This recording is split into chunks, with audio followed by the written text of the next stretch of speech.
Hai un director galego-argentino que se chama Vedado Campo Feijóo que presentou en Bos Aires o seu novo filme. Titúlase Francisco, el padre Jorge.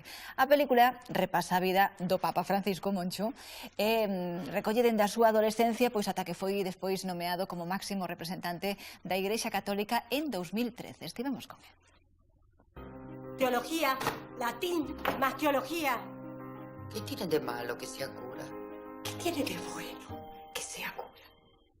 Moita expectación na estrea do primeiro filme que retrata a vida como o medo Papa Francisco. O gran Darío Grandinetti é o encargado de darlle vida ao Santo Pai na gran pantalla, para o que tivo a oportunidade de conversar brevemente co propio Bergoglio.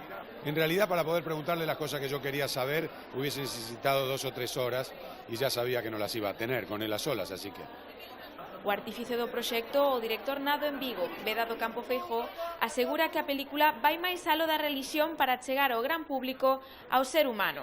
Y el Papa que vemos ahora es la continuación de todo lo que ya hacía Bergoglio y que nosotros no conocíamos.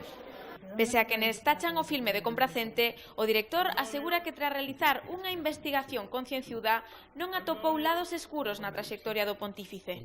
O Papa Francisco aínda non se pronunciou sobre o filme, en la que tanto o director como os actores consideran que lle gustará, pois reflexa fielmente quen é Jorge Bergoglio.